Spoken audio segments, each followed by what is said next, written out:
The fluorescent lights of courtroom 4C hummed overhead, casting harsh shadows across the polished wooden benches. Judge Patricia Donovan adjusted her reading glasses and glanced at the clock. 9:47 a.m. on a Thursday morning that would change everything she thought she knew about justice. The door creaked open, and every head in the room turned. 3-year-old Emma Martinez entered the courtroom clutching the hand of a social worker, her other arm wrapped tightly around a worn stuffed rabbit with one missing eye. The little girl's dark curls were pulled back with a pink butterfly clip, and she wore a yellow dress that her grandmother had carefully pressed that morning, a splash of sunshine in the somber room. But Emma's eyes told a different story. They were the eyes of someone who had seen too much, understood too much, carried too much for someone who should still believe in fairy tales and happy endings. Judge Donovan felt her heart constrict. 23 years on the bench, and cases involving children never got easier. "All rise," the bailiff announced, though everyone was already standing, watching the small figure make her way down the center aisle. The click of the social worker's heels echoed in the tense silence. Emma's small sneakers, decorated with cartoon princesses, made no sound at all. On the left side of the courtroom, Rosa Martinez sat with her mother and 2 sisters. Rosa's hands trembled in her lap, and if you looked closely, which Judge Donovan always did, you could still see the faint yellow-green bruise beneath her carefully applied makeup. The scar along her hairline would be permanent, the doctors had said. A constant reminder of the night 6 months ago when her world shattered. On the right side sat Marcus Martinez's family. His mother, Alina, clutched a rosary, her lips moving in silent prayer. His 2 sisters flanked her, their faces a mixture of defiance and despair. They insisted Marcus had changed, that he was getting help, that families shouldn't be torn apart. They weren't necessarily wrong, but they weren't entirely right either. Marcus himself sat at the defense table between his attorney, David Thornton, and a court officer. His orange jumpsuit had been replaced with a borrowed suit that hung loosely on his frame. He'd lost weight during his 3 months in county jail. His eyes were fixed on Emma, tears already streaming down his face. "Daddy," Emma had called him once. Now she called him nothing at all. Because Emma Martinez hadn't spoken a single word in 6 months. Not since the night of March 15th, when she'd hidden in her bedroom closet and witnessed her father beat her mother unconscious in the living room of their small apartment on the south side of Phoenix. Not through the ambulance ride when paramedics tried to coax her from her hiding spot. Not during the initial police interviews, the medical examinations, or the countless therapy sessions that followed. Selective mutism, the experts called it, a trauma response. The child's mind protecting itself the only way it knew how, by shutting down, shutting out, going silent. Dr. Sarah Chen, the court-appointed child psychologist, approached the bench. She was a slight woman in her 40s with kind eyes and an impressive resume. She'd worked with traumatized children for 15 years, had published papers on childhood PTSD, had testified in dozens of cases. "Your Honor," Dr. Chen began, her voice gentle but firm, "I've been working with Emma Martinez twice weekly since April. She responds to nonverbal cues, can follow instructions, and shows normal cognitive development for her age. But she has not spoken, not to me, not to her mother, not to anyone." "What's your professional opinion, doctor?" Judge Donovan asked, though she already knew the answer would complicate everything. Emma witnessed a severe traumatic event. Her silence is a protective mechanism. Forcing her to testify to relive that night could cause additional psychological harm. Dr. Chen paused, choosing her words carefully. "However, I also believe Emma wants to speak. She's not choosing silence, she's trapped in it." Assistant District Attorney Linda Morrison stood, her expression carefully neutral. "Your Honor, this case hinges on what happened that night. Mrs. Martinez's testimony is crucial, but Mr. Martinez's defense has painted her as an unreliable witness due to her head injuries. The medical evidence is clear. Severe assault occurred. But without Emma's testimony, we cannot establish the full sequence of events. David Thornton rose smoothly. Your Honor, my client has admitted to an altercation with his wife. He's pleaded guilty to lesser charges and is willing to accept responsibility. But the prosecution wants to paint him as a monster, and they're attempting to use a traumatized 3-year-old to do it. This child cannot testify. She cannot be cross-examined. Any attempt to make her speak would be psychological torture. He wasn't wrong. Judge Donovan hated when defense attorneys weren't wrong. She looked at Emma, who sat beside the social worker in the front row, staring at nothing. The little girl was physically present but seemed miles away, lost in a place where no one could reach her. The court recognizes the unique circumstances of this case, Judge Donovan said finally. We have a material witness who cannot or will not speak. We have a victim advocating for protection but also for rehabilitation. We have a defendant who claims remorse but has a pattern of escalating violence. She removed her glasses and rubbed the bridge of her nose. This was why she'd almost retired last year.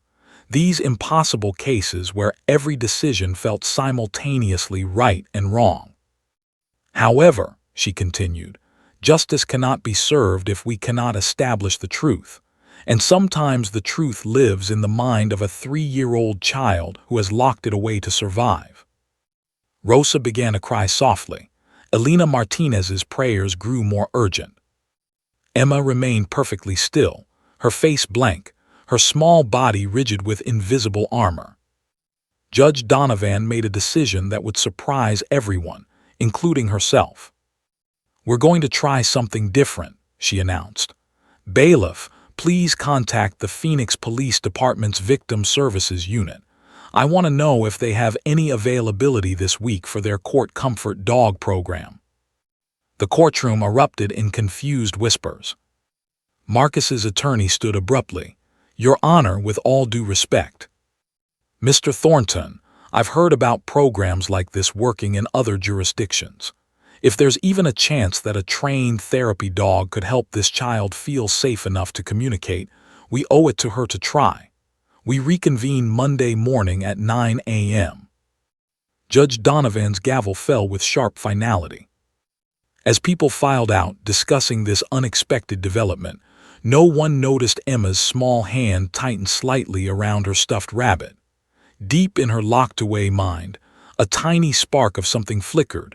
Not quite hope, but perhaps the memory of what hope once felt like. In 72 hours, a golden dog named Sergeant would walk into her life. Nothing would ever be the same. Officer James Rodriguez had been a cop for 12 years, but he'd only been Sergeant's handler for 18 months. That was long enough to know that the golden retriever sleeping beside his desk was better at his job than most humans he'd worked with. His phone rang at 11:37 a.m., just as he was finishing paperwork on their latest case. A 16-year-old girl who'd finally been able to testify against her abuser because Sergeant had sat beside her, his solid presence reminding her she wasn't alone. Rodriguez, Victim Services, he answered. Officer Rodriguez, this is Courtroom 4C. Judge Donovan is requesting information about your Court Comfort Dog program. Are you available for a consultation this afternoon? James glanced down at Sergeant, who had lifted his head at the sound of his handler's voice. The dog's tail thumped once against the floor, his way of saying he was ready for whatever came next. We'll be there in 20 minutes, James said. The conference room adjacent to Courtroom 4C was cramped, filled with people who all had opinions about what should happen to one small, silent girl. Judge Donovan sat at the head of the table. Dr. Sarah Chen sat to her right, her fingers steepled thoughtfully. Ada Linda Morrison had her laptop open, already researching precedents. David Thornton, the defense attorney, looked skeptical. Rosa Martinez and her victim advocate occupied chairs near the door, while Marcus remained in holding. He wasn't permitted at this discussion. Officer Rodriguez entered with Sergeant on a short lead. The dog wore his official vest, royal blue with Police K9, Victim SCRVICES, embroidered across the sides. Unlike the energetic German Shepherds and Belgian Malinois in the K9 unit upstairs, Sargent moved with calm, deliberate grace. "Thank you for coming on short notice," Judge Donovan said, gesturing to an empty chair. Sargent immediately sat beside it, his training evident in every controlled movement. "Your Honor, before we discuss this further, I need to explain what Sargent is and what he isn't," James began. "He's not a pet. He's not a therapy animal that visits hospitals. He's a professionally trained facility dog, certified specifically for courthouse work. His job is to provide emotional support to trauma victims during the legal process." David Thornton leaned forward. "With all due respect, officer, we're talking about a critical witness in a felony case. How can a dog possibly—" "Let him finish," Judge Donovan interrupted sharply. James nodded his thanks. "Sargent has been through over 2 years of specialized training. He can remain perfectly calm in stressful environments. He doesn't react to crying, shouting, or sudden movements. He's been trained to recognize signs of anxiety and PTSD in humans and respond appropriately." He paused, his hand resting on Sargent's head. "Most importantly, he provides what we call unconditional positive regard. He doesn't judge. He doesn't have an agenda. He just exists as a safe presence." Dr. Chen spoke up, her voice eager. "I've read the research from the Courthouse Dogs Foundation.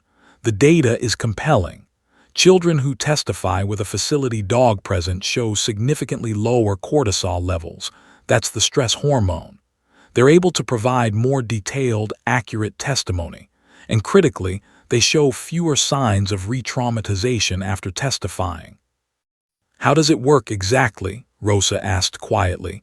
It was the first time she'd spoken in the meeting. All eyes turned to her. "I mean, Emma won't even look at me sometimes. How could a dog reach her when I can't?" James's expression softened. "Mrs. Martinez, traumatized children often feel like they've lost control. Every adult in their life, even loving ones, represents expectations, questions, pressure. But a dog," he looked down at Sargent, "a dog expects nothing. Emma can touch him or not touch him, talk or not talk, cry or not cry. Sargent will simply be there, and whatever she chooses is okay." Rosa's eyes filled with tears. She used to talk all the time. She'd narrate everything she was doing. Emma is putting on shoes. Emma is eating crackers. She had this imagination. She'd have tea parties with her stuffed animals and give them all voices. Her voice broke. Now she's just gone. She's there, but she's not there. "I've seen Sargent reach kids who were unreachable," James said gently. "A 7-year-old boy who witnessed his brother's murder. A 10-year-old girl who was trafficked for 2 years. A 15-year-old who survived a school shooting. Something about these dogs, they create a bridge back to feeling safe." Linda Morrison closed her laptop. "What's the success rate? How many children actually speak after being with the dog?" "In Phoenix, over the past 18 months, we've had 23 child witnesses work with Sargent. 19 of them were able to provide testimony they couldn't give before. That's about 82%. "And the other 4, Thornton pressed. "Still in therapy, still healing, but none of them were harmed by the experience. That's what matters." Judge Donovan leaned back in her chair, considering. "What would the process look like? We can't just bring a dog into my courtroom and expect miracles." "No, Your Honor, we can't," James agreed. "Standard protocol is a gradual introduction. First, Emma meets Sargent in a neutral, non-threatening environment, not the courtroom. No lawyers, no questions, no pressure. Just her, maybe a parent or therapist, and Sargent. We let her get comfortable. Could take 10 minutes, could take 2 hours." "And if she responds positively?" Dr. Chen asked. "Then we move to stage 2, having Sargent present during a therapy session. Dr. Chen could facilitate that. Emma might feel safe enough to communicate non-verbally at first, drawing, playing, acting things out. And stage 3 is the courtroom," Judge Donovan finished. "Yes, ma'am, if and only if Dr. Chen and I both agree Emma is ready. Sargent would sit beside her at the witness stand. I'd be nearby but out of her direct line of sight. The dog becomes her anchor point. Instead of facing a room full of intimidating adults, she can focus on Sargent. Thornton shook his head. This is highly irregular. I'd need to research whether there's even precedent for this in Arizona. There is, Linda Morrison said, pulling up a document on her laptop. Arizona State v. Hernandez, 2019. The Court of Appeals upheld the use of a facility dog during testimony, ruling it didn't prejudice the defendant's right to a fair trial. The dog's presence was deemed a reasonable accommodation under the Americans with Disabilities Act. The defense attorney looked uncomfortable, but didn't argue further. Rosa spoke again, her voice stronger now. When can Emma meet him, the dog's sergeant? James checked his watch. I can bring him by your home tomorrow morning if that works. Familiar environment, no pressure. We'll see what happens. Judge Donovan made her decision. Make it happen. Dr. Chen, you'll be present for the initial meeting. Mrs. Martinez, Officer Rodriguez will coordinate with you directly. We reconvene Monday, but that doesn't mean Emma has to testify Monday. We move at her pace. As the meeting adjourned, Rosa approached Sargent cautiously. Can I? Of course, James said. Rosa knelt down and looked into Sargent's warm brown eyes. The dog's tail wagged gently. She placed her hand on his soft fur and felt something she hadn't felt in months, a tiny flicker of hope. Please, she whispered to the dog, please help my baby girl find her voice again. Sargent's tail wagged a little faster, as if making a promise he intended to keep. Saturday morning arrived with the kind of Arizona sunshine that made everything feel possible. Rosa Martinez had barely slept, cleaning the apartment 3 times, arranging Emma's toys just so, second-guessing every decision that had led to this moment. Emma sat on the living room floor in her favorite purple overalls, mechanically moving puzzle pieces around without actually connecting them. She'd been doing this for 20 minutes, the same 4 pieces, the same absent movements, trapped in her own world. Rosa's mother, Isabella, squeezed her daughter's shoulder. Mija, maybe this will work. Maybe this dog is what she needs. Or maybe it's just another thing that won't reach her, Rosa whispered, voicing the fear that had kept her awake all night. Maybe nothing will ever reach her again. The doorbell rang at exactly 9:00 a.m. Officer James Rodriguez stood on the doorstep with Sargent sitting calmly beside him. The golden retriever's coat gleamed in the morning light, and his tail wagged in a slow, friendly rhythm. Dr. Sarah Chen arrived moments later, carrying a small bag of toys and assessment tools. Good morning, Mrs. Martinez, James said warmly. This is Sargent. Sargent, say hello. The dog offered his paw, a gentle, non-threatening gesture. Rosa shook it, managing a small smile despite her anxiety. Emma didn't look up from her puzzle pieces. They moved into the living room slowly, deliberately. James had explained yesterday that everything needed to be at Emma's pace, on her terms. No forcing, no rushing, no expectations. I'm going to have Sargent lie down over here, James said quietly, positioning the dog about 10 feet from Emma. We'll just let Emma get used to his presence. No pressure. Sargent settled onto the carpet with a soft sigh, his head resting on his paws. His eyes were open but relaxed, watching Emma without staring. He'd been trained for exactly this, to be present without being intrusive. 5 minutes passed, then 10. Emma continued her repetitive puzzle movements, but Rosa noticed something. Her daughter's eyes had flickered toward Sargent. Just once, just for a second. Dr. Chen sat on the couch, making notes. James remained standing near the doorway, ready to intervene if needed, but giving the moment space to unfold naturally. 15 minutes. Emma set down a puzzle piece and turned her head slightly. This time, she looked at Sargent for 3 full seconds before turning away. Rosa's heart hammered in her chest. Isabella gripped her hand tightly. 20 minutes. Emma abandoned the puzzle entirely. She sat perfectly still, her stuffed rabbit clutched in her lap, staring at the dog across the room. Sargent's tail thumped once against the carpet, a soft, friendly sound. "That's good, Sargent," James murmured. "Good boy." Emma's fingers tightened around her rabbit. Her breathing quickened slightly, not with fear, Dr. Chen noted, but with something else. Curiosity, recognition. The doctor couldn't quite name it, but it was the most emotion Emma had shown in months. 25 minutes. Emma stood up. Rosa nearly gasped but caught herself, not wanting to break whatever spell was forming. The little girl took one small step toward Sargent, then stopped. Sargent didn't move, didn't lift his head, didn't shift position. He simply existed, patient and accepting. Emma took another step, another. She was now 5 feet from the dog, close enough to touch him if she reached out.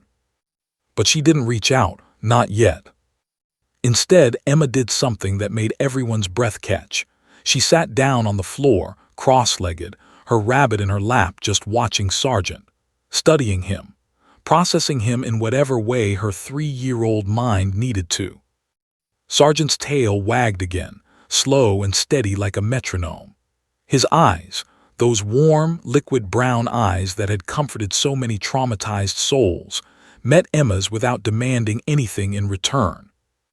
"You're doing great, sweetie," Dr. Chen whispered, so softly it was barely audible. "Take all the time you need." 35 minutes. Emma's hand moved. She reached out, her small fingers trembling, extending toward Sargent's golden fur. The distance was still too great, she'd need to scoot forward or lean over. James made a subtle hand signal. Sargent understood. The dog slowly, so slowly it was almost imperceptible, stretched his neck forward, closing the gap just enough. Emma's fingertips touched his fur. She jerked her hand back as if shocked, but not with fear, with surprise, with feeling something real and warm and alive. Sargent remained perfectly still. 5 seconds passed, 10, 20. Emma reached out again. This time, when her fingers met Sargent's soft coat, she didn't pull back. She touched him tentatively, barely making contact, testing whether this was safe. Sargent's tail wagged encouragingly. Emma's hand pressed down more firmly, feeling the solid warmth of the dog beneath the soft fur. Her eyes widened slightly, the first real expression Rosa had seen on her daughter's face in so long. 45 minutes. Emma scooted forward on her bottom, closing the distance. Now she was right beside Sargent, her small hand resting on his back. The dog's breathing was slow and even, his presence radiating calm. Then Emma did something that made Rosa's tears finally spill over. She leaned against Sargent, her small body pressing into his larger, solid form. The dog was an anchor, a safe harbor, a promise that not everything in the world was dangerous. Sargent adjusted slightly, making himself more comfortable for Emma to lean on. His tail continued its gentle rhythm. Emma's rigid posture, maintained for 6 months like armor, began to soften. Her shoulders dropped, her jaw unclenched. She rested her head against Sargent's side and closed her eyes. For the first time since that terrible night, Emma Martinez looked peaceful. Tears streamed down Rosa's face silently. Isabella crossed herself, whispering prayers of gratitude. Dr. Chen made rapid notes, documenting this breakthrough. 1 hour. Emma's eyes opened. She shifted position, moving to face Sargent instead of leaning against him. The dog lifted his head slightly, meeting her gaze. And then, so quietly that at first no one was sure they'd heard it, Emma's lips moved. No sound came out, not yet, but her mouth formed words, her lips shaping them silently. Dr. Chen recognized the pattern. Emma was trying. The wall of silence was beginning to crack. Sargent tilted his head, as if listening to words only he could hear. Emma's hand moved to her throat, a gesture of frustration that she wanted to speak but couldn't. Not yet, but the desire was there now, visible and real. "That's okay, sweetheart," Dr. Chen said gently. "You don't have to talk today. You're doing so well already." James caught Dr. Chen's eye and nodded. This was more progress than he dared hope for in a first session. Emma had made physical contact, had relaxed her defenses, had attempted to form words. For a child with selective mutism, this was monumental. They stayed like that for another 20 minutes, Emma and Sargent, connected in that mysterious way that sometimes exists between wounded souls and the animals who understand them without needing words. When it was time for James and Sargent to leave, Emma didn't cry or protest, but she followed them to the door, her eyes locked on the golden dog. "Can Sargent come back?" Rosa asked, her voice thick with emotion. "Tomorrow," James promised. "Same time, we'll keep building trust." As they left, Emma pressed her face against the window, watching until Sargent's tail disappeared around the corner. That night, for the first time in 6 months, Emma fell asleep without nightmares. And in her dreams, there was a golden dog who made her feel safe. Monday morning felt like the calm before a storm. Courtroom 4C filled slowly, each person carrying the weight of what might, or might not, happen in the next few hours. Rosa Martinez arrived early, her sister Sophia gripping her arm for support. Rosa had changed outfits 4 times that morning, finally settling on a simple blue dress. She wanted to look strong for Emma, but her hands wouldn't stop shaking. "What if it doesn't work?" Rosa whispered to Sophia. "What if she still can't speak?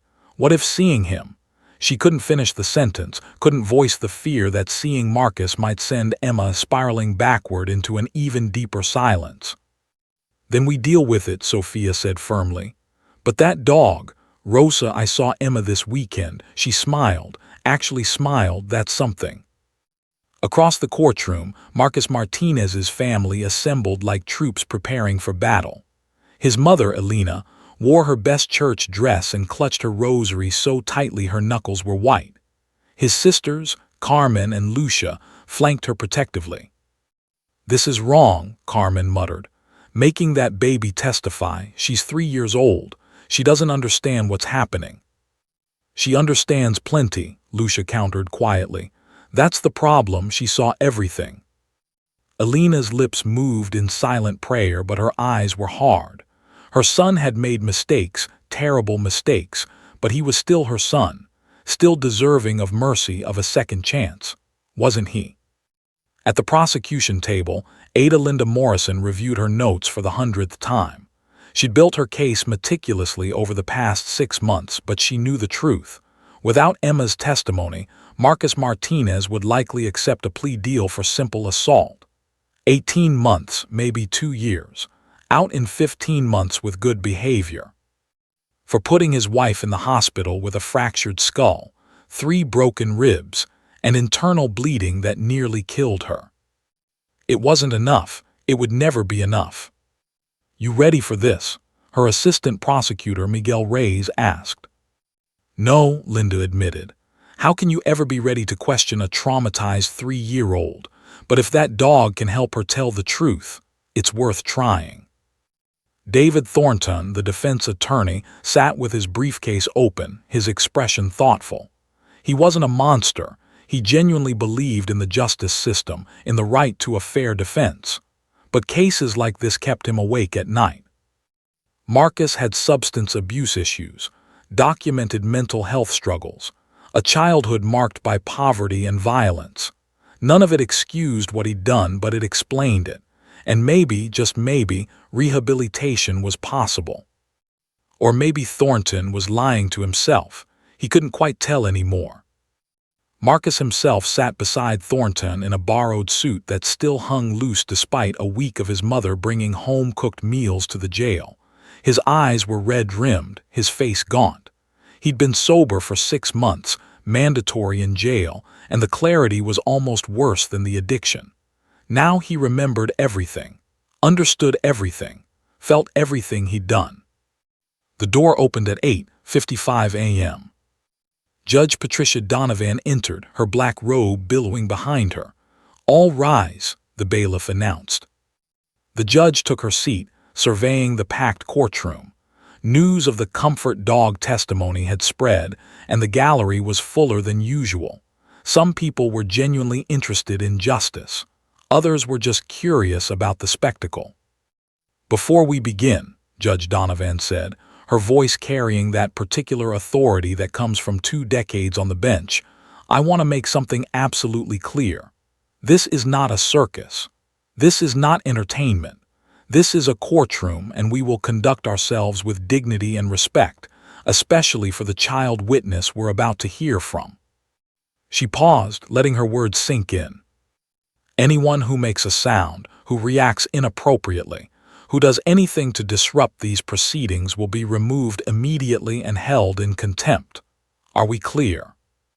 Murmured assents rippled through the room. "Bailiff, please bring in the witness." The side door opened. Officer James Rodriguez entered first, and a collective intake of breath filled the courtroom as Sergeant padded beside him, his official vest gleaming under the fluorescent lights. The golden retriever moved with calm confidence, seemingly unbothered by the crowd. Behind them came Dr. Sarah Chen, and finally Emma Martinez. The little girl wore a white dress with yellow flowers, her favorite, Rosa had said, from before that night. Her dark curls were pulled back with the same butterfly clip, and clutched in her left hand was the worn stuffed rabbit that went everywhere with her. But her right hand rested on Sergeant's back as she walked. Rosa's breath caught, Marcus's face crumbled, Elena's prayers intensified. Emma's eyes scanned the courtroom, taking in the crowd, the high ceilings, the imposing judge's bench. For a moment her steps faltered, her grip on Sergeant tightened. The dog paused, looking up at her with those understanding brown eyes. His tail wagged once, a gentle reminder, "You're not alone, I'm here." Emma took a deep breath and continued walking. They'd modified the witness stand. Instead of the high chair where adult witnesses sat, they'd brought in a smaller seat with a step stool, and beside it, a large cushion where Sergeant could sit or lie down, right next to Emma. Officer Rodriguez helped Emma onto the step stool and then onto the seat. Sergeant immediately positioned himself beside her, close enough that Emma could touch him without stretching. Emma's hand found his fur immediately. Judge Donovan's voice softened. "Good morning, Emma. My name is Judge Donovan. Do you know why you're here today?" Emma stared at her unblinking, silent. "It's okay if you don't want to talk right away," the judge continued.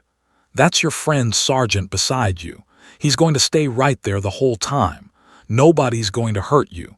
Nobody's going to make you do anything you don't want to do." Still silence, but Emma's hand moved slowly through Sergeant's fur, a self-soothing gesture. Linda Morrison approached carefully, as if Emma were a small bird that might startle and fly away. "Hi, Emma. I'm Ms. Morrison. I just want to ask you a few questions about." Emma turned her head away, focusing entirely on Sergeant. Morrison tried again, her voice even gentler. "Emma, sweetheart, can you tell me about your family, about your mommy?" "Nothing." Dr. Chen had warned them this might happen. Being in the courtroom, surrounded by strangers, with her father sitting just 30 feet away, it was overwhelming. The progress they'd made over the weekend might not translate here. David Thornton stood. "Your Honor, I think it's clear that this witness cannot provide testimony. While I appreciate the court's efforts, we're potentially traumatizing this child further by." "Sit down, Mr. Thornton," Judge Donovan said quietly. "We're not done here." The judge turned back to Emma. "Emma, honey, I know this is scary. I know there are a lot of people here and it feels big and strange. But look at Sergeant. He's not scared, is he?" Emma's eyes dropped to the dog. Sergeant's tail thumped softly against the cushion. "Sergeant knows you're safe here," the judge continued. "And sometimes when things are scary, it helps to talk to someone who makes us feel safe. You don't have to talk to me or to Ms. Morrison or to anyone else, but maybe you could talk to Sergeant." The courtroom held its collective breath. Minutes ticked by, 3, 5, 7. Emma's lips moved, forming silent words against Sergeant's fur. The dog's ear twitched, as if he could hear what no one else could. Officer Rodriguez noticed something, a subtle shift in Emma's posture. Her breathing had changed. She was preparing for something, gathering courage. Sergeant seemed to sense it too. He shifted slightly, resting his head gently on Emma's lap. And then, barely audible like the whisper of wind through leaves, Emma's voice emerged from 6 months of silence. Glass broke. 3 words, barely audible, spoken not to the judge, not to the lawyers, not to the room full of adults waiting with bated breath, but to Sergeant. Officer James Rodriguez's eyes widened. Dr. Sarah Chen leaned forward, hardly daring to breathe. Judge Donovan raised her hand, silencing the courtroom before anyone could react and break the spell. Emma's small hand moved through Sergeant's golden fur, her fingers trembling. The dog remained perfectly still, his head resting on her lap, his brown eyes gazing up at her with infinite patience. "The glass broke," Emma repeated, slightly louder this time. Her voice was rusty, uncertain, like an instrument that hadn't been played in months. It was loud, really, really loud. Rosa pressed her hand to her mouth, tears streaming down her face. Sophia gripped her sister's shoulder, holding her upright as Rosa's knees threatened to give out. Emma's eyes stayed fixed on Sergeant as if the dog were the only safe thing in the entire courtroom. Mommy was screaming. I was in my room playing with Bunny. She held up her stuffed rabbit, showing it to Sergeant. We were having a tea party, but then the loud voices started. Linda Morrison stood frozen, afraid that any movement might stop the flow of words. David Thornton's pen hovered over his legal pad, his face a mixture of professional duty and human horror. Marcus sat motionless at the defense table, tears rolling down his cheeks unchecked. His hands were clasped so tightly his knuckles had gone white. "Daddy was yelling," Emma continued, her 3-year-old vocabulary struggling to express the enormity of what she'd witnessed. His voice was scary, different, not like bedtime voice, not like playing horsey voice, scary voice. Sergeant's tail moved in slow, gentle sweeps across the cushion, an encouragement, a reminder that he was listening, that her words mattered. "I went to my door," Emma said, her voice growing slightly stronger as the words found their path out. "I opened it just a little bit, like this." She held up her fingers, showing a small gap. "I wasn't supposed to. Mommy said stay in room when loud voices, but I was scared." Dr. Chen's eyes never left Emma's face, cataloging every micro-expression, every shift in body language. This was more than testimony. This was a child processing trauma in real time, using words she'd locked away to protect herself. "There was a bottle," Emma whispered. "The brown bottle. Daddy drinks from brown bottles and gets mean. Mommy tells me when Daddy has brown bottles, we be very quiet." Elena Martinez's rosary slipped from her fingers, clattering to the floor. The sound echoed in the silent courtroom. Her daughters caught her as she swayed, but no one looked away from the small girl at the witness stand. "But that night Mommy wasn't quiet," Emma continued. "Mommy was saying, 'Please, Marcus, not in front of Emma, please.' But I think Daddy didn't hear. His eyes were wrong, red, like when he's sick." Emma's hand pressed deeper into Sergeant's fur, seeking comfort. The dog shifted slightly, pressing back against her hand, a subtle communication that only they understood. "Then Daddy pushed Mommy." Emma's voice cracked. "Mommy fell into the table, the glass thing, the pretty one Abuela gave her, it fell off. That's when the glass broke, crash so loud." The courtroom felt like it was underwater, every sound muffled, every breath suspended. Judge Donovan blinked back tears, maintaining her composure through sheer force of will. "Mommy was crying," Emma said. "She was on the floor and there was red on Mommy's face, Red on the floor. I didn't know what red was. I asked Sergeant. She looked down at the dog.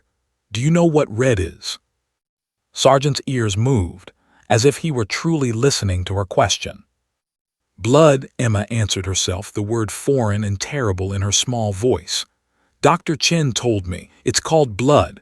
Mommy had blood. Rosa turned into Sophia's shoulder, her sobs silent but her whole body shaking. In the gallery, several people wiped their eyes. Even the court reporter, a woman who transcribed hundreds of testimonies, had tears on her cheeks. I wanted to help Mommy, Emma continued, her voice rising with the remembered panic. But Daddy was still yelling. He was saying bad words, really bad words, words that make Mommy mad when kids say them. Emma looked directly at Sergeant now, as if the dog could absorb her pain, could understand in ways the adults couldn't. Daddy picked up the pretty lamp, the one with flowers. He picked it up really high. Emma's hands lifted, demonstrating. And Mommy was saying, no, please, Marcus, no, and Daddy. Her voice broke completely. Tears rolled down her cheeks, dripping onto Sergeant's fur. The dog didn't move, didn't flinch, simply remained as her anchor. Daddy threw the lamp at Mommy. The words hung in the air like smoke. It hit her head here. Emma touched her own temple. Mommy fell down, all the way down. She didn't move anymore. She just laid there, and the red was everywhere. Marcus collapsed forward, his head in his hands, his shoulders shaking with sobs. His attorney placed a hand on his back but said nothing. What was there to say?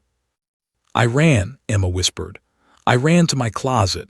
I got under my clothes where it's dark, me and Bunny. We hided. We were so quiet, so quiet. Her breathing quickened and Dr. Chen half rose from her seat, concerned. But Sergeant sensed it too.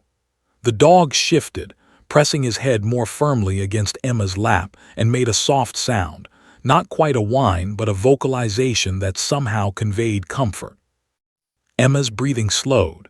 She buried her face in Sergeant's fur for a long moment. When she lifted her head, her next words stunned everyone in the courtroom. But that's not the end, she said quietly, because then Daddy came to my room. A collective gasp rippled through the gallery. This was new information, not in any police report, not in any previous statement. He was crying, Emma said, her voice filled with confusion. Daddy was crying. He opened my closet and he found me. He said, Emma, baby, I'm sorry, I'm so sorry. He wasn't yelling anymore. He was whispering, like how he whispers when I have bad dreams. She looked at Sergeant, seeking understanding in his steady gaze. He picked me up. He was shaking. He said, don't look, baby, don't look at Mommy, close your eyes. But I already looked, I already saw. Emma's fingers twisted in Sergeant's fur. He said, I'm sick, Emma, Daddy's sick. Daddy did a bad thing, a really, really bad thing.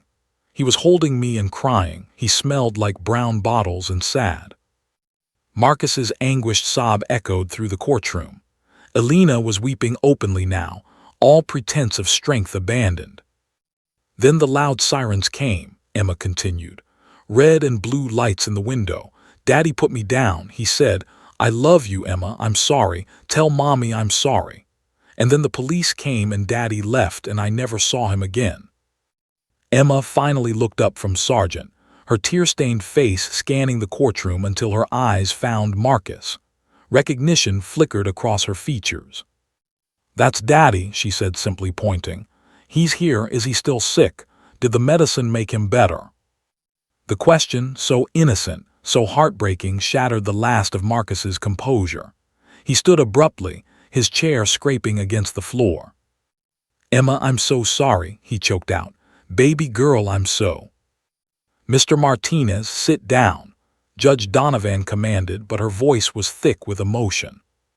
Emma tilted her head, studying her father with the clear-eyed assessment only children possess. Sergeant, she whispered to the dog, is Daddy better now? Can he come home? The golden retriever licked her hand gently, not an answer, but an acknowledgement of her pain. And in that moment, everyone in courtroom 4C understood. This wasn't just about justice or punishment or legal proceedings. This was about a 3-year-old girl trying to understand why her father became a monster, and whether the daddy she remembered, the one who played horsey and read bedtime stories, might still exist somewhere inside the man who'd nearly killed her mother. Judge Donovan called a 10-minute recess. The courtroom needed to breathe, to process what they just heard. But more importantly, Emma needed a break. Dr. Chen escorted the little girl to a private room adjacent to the courtroom, with Sergeant padding faithfully beside her. Rosa met them there, falling to her knees and pulling Emma into her arms. "Mi amor, mi bebé," she whispered, holding her daughter like she might disappear. "You were so brave, so brave." Emma hugged her mother back, but her eyes drifted to Sergeant. The dog sat nearby, watchful and calm, his presence a constant reassurance. "Can I talk more to Sergeant?" Emma asked, actual words directed at her mother. Rosa nearly collapsed with relief. "Yes, baby, as much as you want." Back in the courtroom, Marcus sat with his head in his hands while his attorney spoke urgently in hushed tones. Elena and her daughters huddled together, their earlier defiance replaced by devastated comprehension. They'd known about his drinking, about the arguments, but hearing it through Emma's innocent voice made the horror undeniable. Linda Morrison conferred with Judge Donovan in chambers. "Your Honor, what we just heard, the defendant entering the child's room, the conversation, that's not in any previous statement.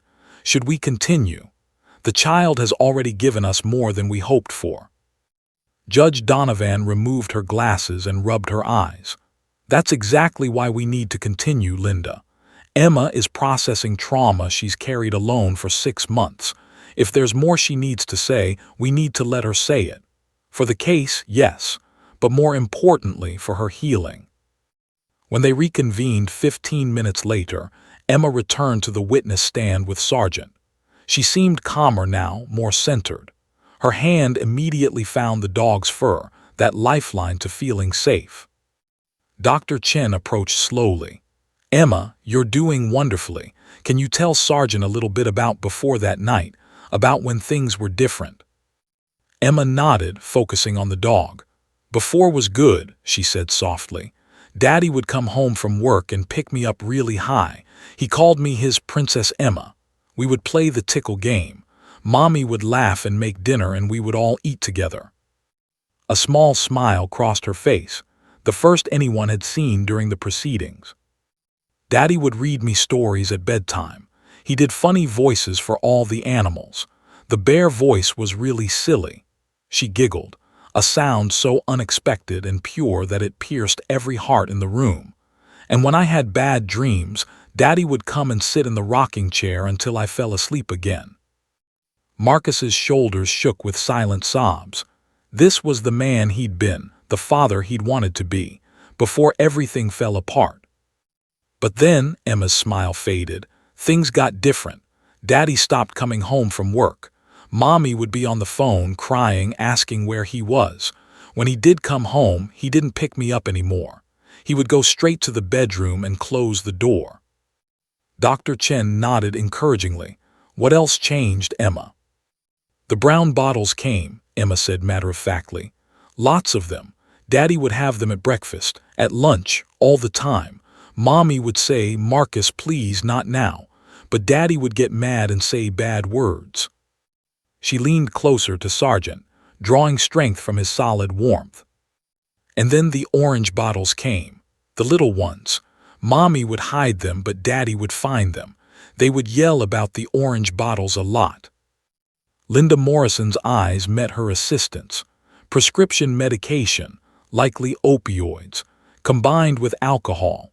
The toxicology report from the night of the attack had shown exactly that combination in Marcus's system. "Daddy stopped going to work at all," Emma continued. "He would sleep on the couch, sometimes for whole days. Mommy would cry in the kitchen. She thought I didn't see, but I saw." Emma's 3-year-old perspective was painting a picture of addiction's destruction more clearly than any expert testimony could. The descent from functional father to violent addict, seen through a child's unfiltered eyes. Abuela would come over and talk to Mommy in the kitchen in quiet voices. I heard her say, "You need to leave him, Rosa, before something bad happens." But Mommy said, "He's sick, Mama, he needs help. I can't just leave him." Rosa's face crumpled. Her mother squeezed her hand tightly and Rosa could hear Isabella's voice in her memory. "I told you. I begged you." Things started breaking, Emma said. Daddy would get really mad and throw things. He broke the TV. He broke dishes. He put his hand through the wall once. There was a hole. Mommy put a picture over it so I wouldn't be scared, but I knew it was there.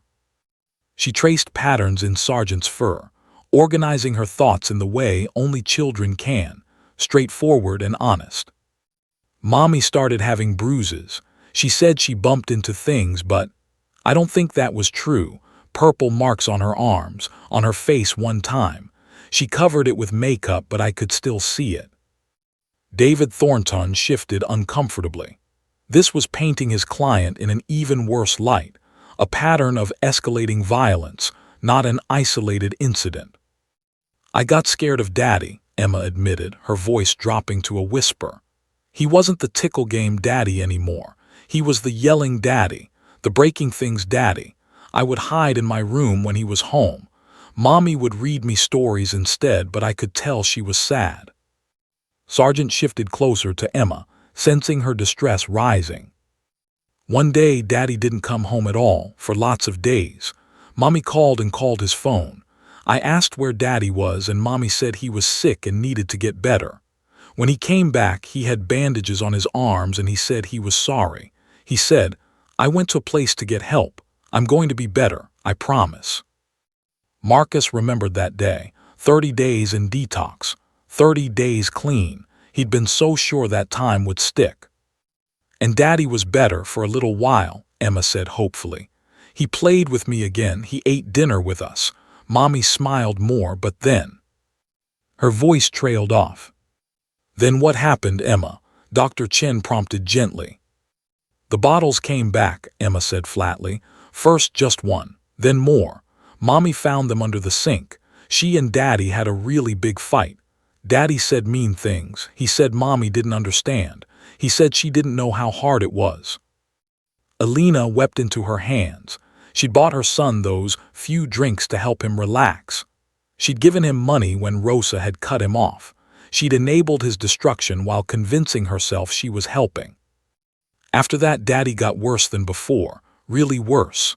The yelling was louder, the breaking was more. And that night, the bad night, Daddy had been gone all day. When he came home, he was different, scary different. Emma's hands trembled in Sergeant's fur. "Mommy told me, 'Go to your room, Emma, lock the door.' But I didn't lock it.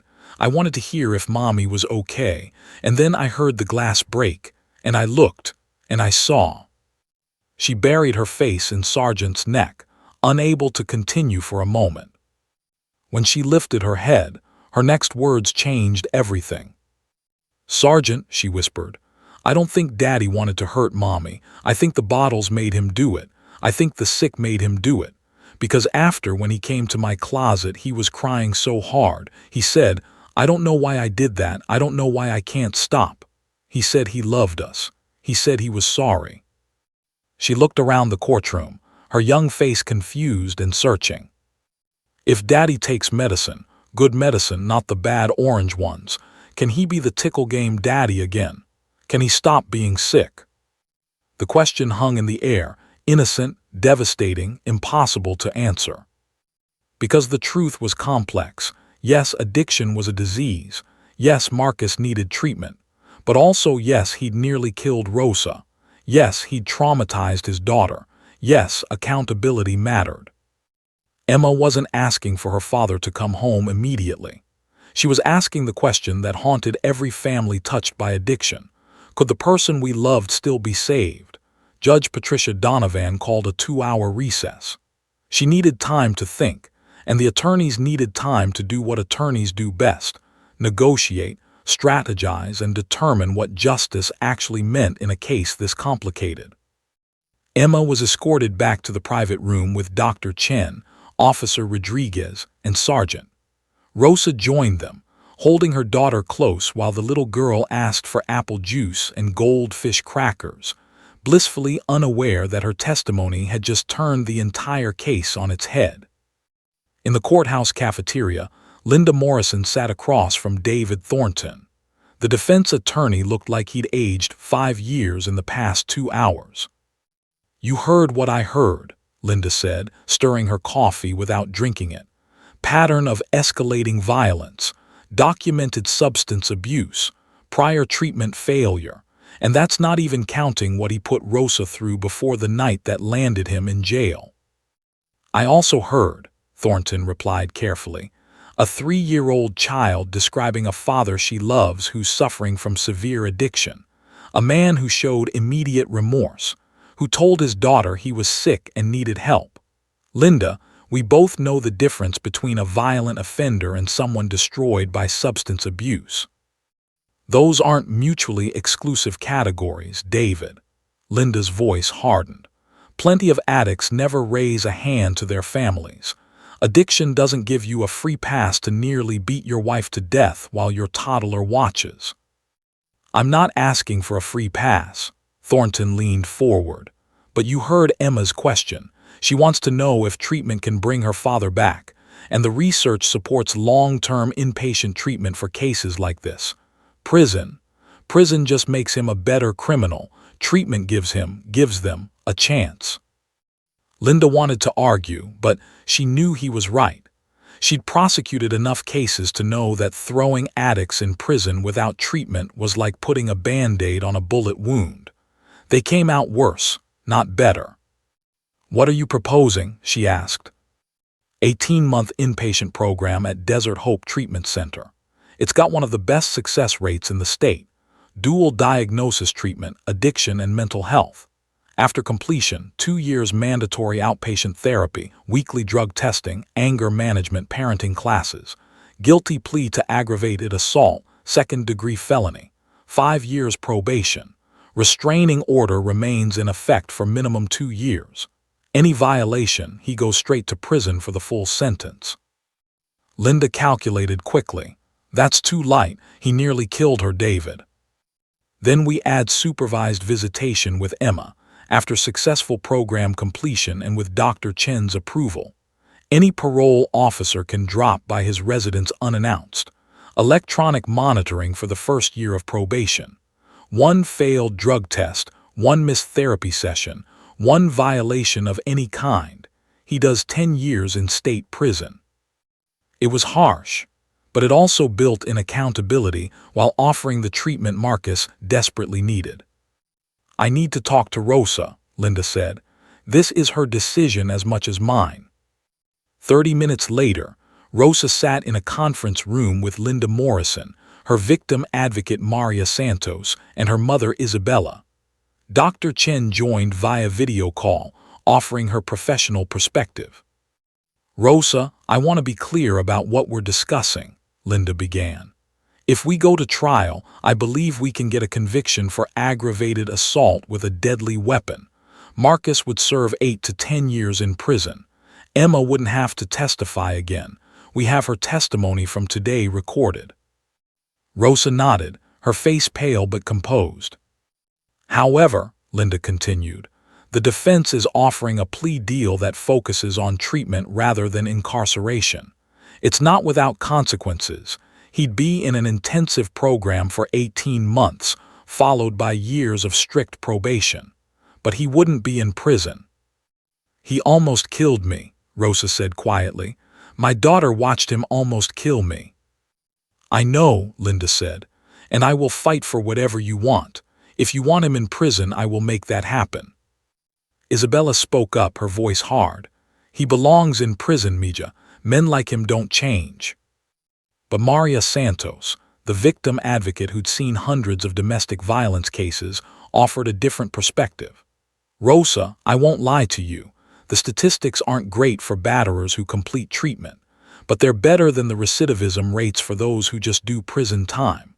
If Marcus is truly an addict who became violent under the influence, treatment could work. If he's a batterer who also happens to be an addict, it probably won't. How do I know which one he is? Rosa asked, her voice breaking. Dr. Chen's voice came through the speaker. Rosa, I've reviewed Marcus's history extensively. Before his addiction spiraled, there were no documented incidents of violence. No police calls, no hospital visits, no complaints from previous partners. His violence escalated in direct correlation with his substance abuse. That's not a guarantee, but it's a significant indicator. Rosa closed her eyes, remembering. The Marcus she'd married wouldn't have hurt anyone. The Marcus who'd proposed to her by the lake, who'd cried when Emma was born, who'd stayed up all night with their colicky baby singing lullabies. That Marcus was gentle, kind. But addiction had turned him into someone else. What about Emma? Rosa asked. What's best for her? Honestly, Dr. Chen said, neither option is ideal. If Marcus goes to prison, Emma grows up knowing her testimony put her father away. That's a heavy burden for a child. If he gets treatment and succeeds, she has the possibility of a healed relationship with a sober father. If he gets treatment and fails, that's another trauma entirely. Rosa looked at her hands, still bearing faint scars from that night. She thought about Emma's question, can he be the tickle game daddy again? She thought about the man she'd loved, and the monster he'd become, and the fragile possibility that treatment might bridge the gap between the two. I want conditions, Rosa said finally, her voice steady. I want him to write me a letter every month during treatment, accounting for his progress, his setbacks, his understanding of what he did. I want those letters reviewed by Dr. Chen. I want to know he's actually working on himself, not just going through the motions. We can arrange that, Linda said. I want supervised visitation with Emma only after Dr. Chen evaluates him and determines he's ready. Not before. Emma's safety comes first. Absolutely. And I want, Rosa's voice broke. I want a guarantee that if he touches another drop of alcohol, if he takes one pill he's not prescribed, if he shows even a hint of violence, he goes to prison for the maximum sentence. No second chances. This is his only chance. Linda nodded. I can make that happen. Then I agree to the treatment program. Rosa wiped her eyes. Not because I forgive him, not because I trust him, but because Emma asked if Daddy could get better, and I want to be able to tell her we tried everything to make that happen. An hour later, Judge Donovan's courtroom reconvened. Marcus stood as the terms of the plea agreement were read. His face was a mixture of gratitude, shame, and terror, understanding that this was simultaneously mercy and the hardest thing he'd ever face. Mr. Martinez, Judge Donovan said, her voice carrying the weight of her decision. You are receiving an opportunity that many people in your position don't get. This court is willing to prioritize your rehabilitation over your punishment, but make no mistake, this is not leniency. Treatment is hard. Staying sober is harder. Being the father your daughter deserves is the hardest thing you'll ever do. She paused, looking directly at him. Your daughter asked this court if you could get better. She still loves you despite what you put her through. Don't waste that love. Don't waste this chance. Because if you fail, if you hurt anyone again, I will personally ensure you spend the next decade in prison. Am I clear? Yes, Your Honor, Marcus whispered. Thank you, I'll do better, I promise. Don't promise me, Judge Donovan said. Promise Emma. Marcus turned toward where his daughter sat with Rosa. Emma was playing with Sargent, oblivious to the legal proceedings. I promise, baby girl, he said, his voice breaking. Daddy's going to get better. Emma looked up, her innocent eyes meeting his. Okay, Daddy, she said simply. Then she returned to petting Sargent, her trust given as easily as children give it, completely, hopefully, without reservation. The gavel fell, the decision was made. Now came the hard part, living with it 6 months later. The afternoon sun streamed through the windows of Dr. Sarah Chen's office, casting warm golden light across the play area where 4-year-old Emma Martinez sat on the floor. Beside her, as he'd been for countless sessions now, was Sargent. And then the princess found her voice again, Emma narrated, moving toy figures across a small castle she'd built with blocks. She was scared for a long time, but her friend, the Golden Knight dog, helped her remember how to talk. Dr. Chen smiled from her chair, making notes. Emma's play therapy had evolved remarkably. She now processed her trauma through stories, through art, through the safe language of pretend. She talked freely now, chattering about preschool, about her favorite TV shows, about the butterfly she'd seen yesterday. But she still needed Sargent, and that was okay. Dr. Chen, Emma looked up with those serious dark eyes. Can I tell you something? Of course, sweetie. I got a letter from Daddy yesterday. Mommy read it to me. Dr. Chen's attention sharpened. Marcus had been in Desert Hope Treatment Center for 6 months now. His letters came like clockwork every month, each one reviewed by Dr. Chen before Rosa decided whether to share them with Emma. What did the letter say? Dr. Chen asked gently. Daddy said he's learning about feelings. He said he used to use the brown bottles because he didn't know how to feel sad or scared without them. Emma petted Sargent thoughtfully. He said the bottles made him do bad things, but now he's learning to feel feelings without bottles. She paused, organizing her thoughts the way 4-year-olds do, with complete honesty and startling insight. Daddy said he's really, really sorry. He said sorry every day for what he did. He said he dreams about it and wakes up crying. Emma looked at Dr. Chen. Is that good, that he's sad about it? It means he understands what he did was wrong, Dr. Chen explained. That's an important part of getting better. Mommy cried when she read the letter, but not scary crying, different crying. Emma returned to her toys. Mommy says maybe someday I can see Daddy again, but only if you say it's safe, and only if Sargent can come too. Meanwhile, across town, Rosa Martinez stood in front of 30 women at the Sunrise Domestic Violence Shelter, sharing her story. 6 months ago, she never would have imagined doing this. 6 months ago, she could barely get out of bed. I stayed because I loved him, Rosa said, her voice steady despite the difficulty of the words. I stayed because I believed I could save him. I stayed because addiction is an illness and you don't abandon sick people. And I stayed too long. She touched the faint scar along her hairline, a permanent reminder. What I learned is that love isn't enough. You can love someone with your whole heart and still need to protect yourself. You can want someone to get better and still draw a boundary. And sometimes the most loving thing you can do is let the justice system hold them accountable. After the talk, a young woman approached her, maybe 22, with a black eye poorly covered by makeup. Does it get better? The woman whispered. Did your husband really change? Rosa chose her words carefully. I don't know yet. He's in treatment. He's doing the work, but I'm not waiting around to find out if it sticks. I got my own apartment.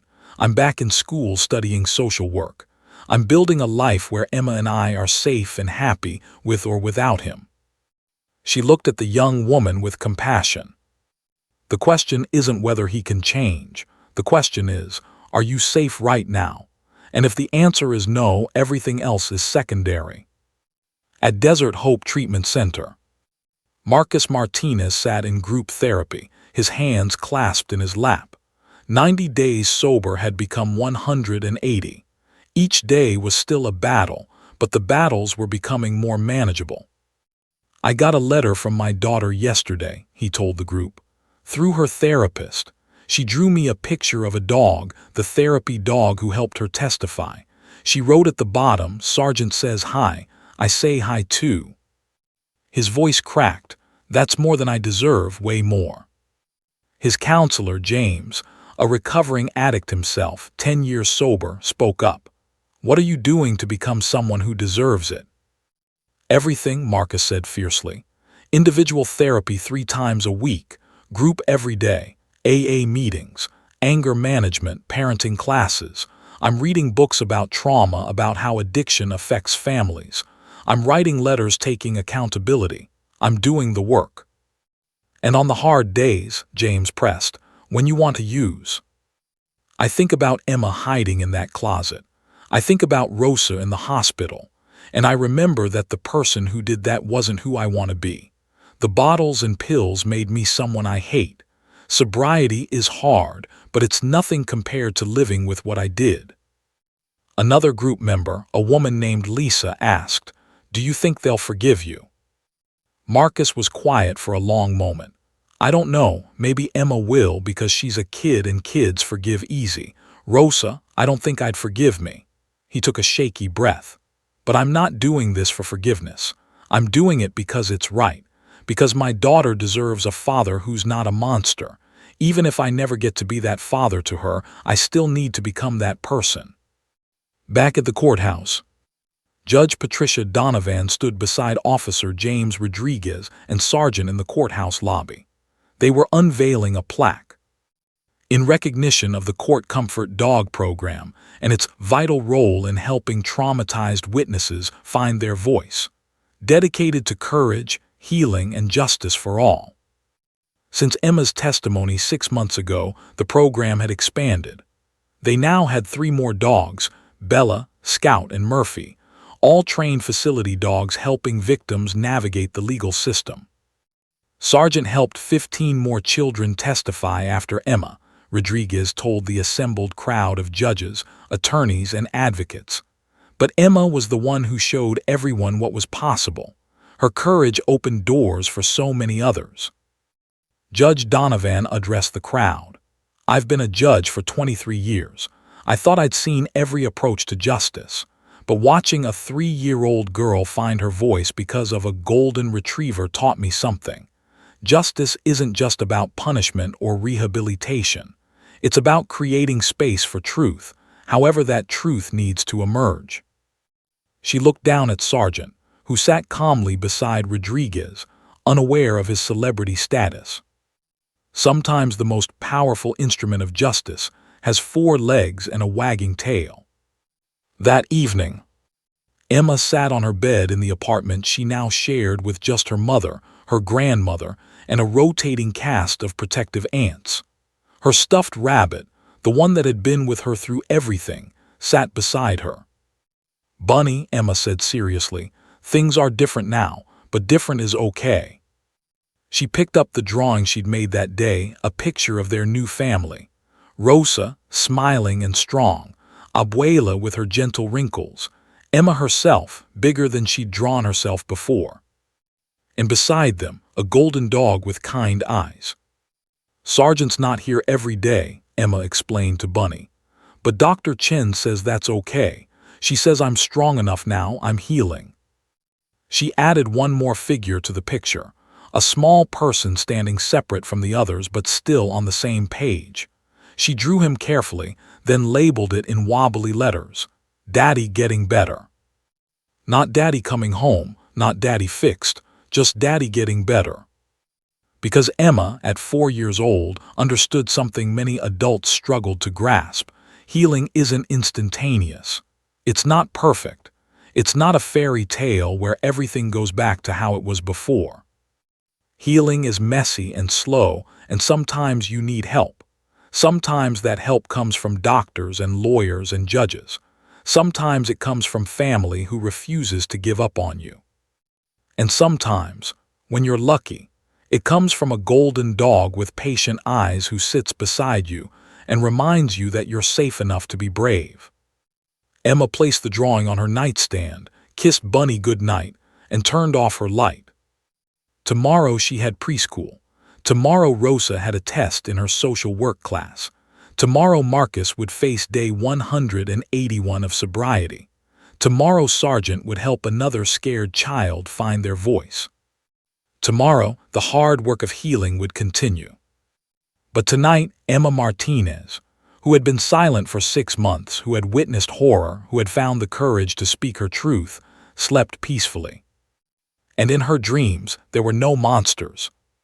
Only a golden dog and sunshine, and the slow, steady promise of better days ahead. The end.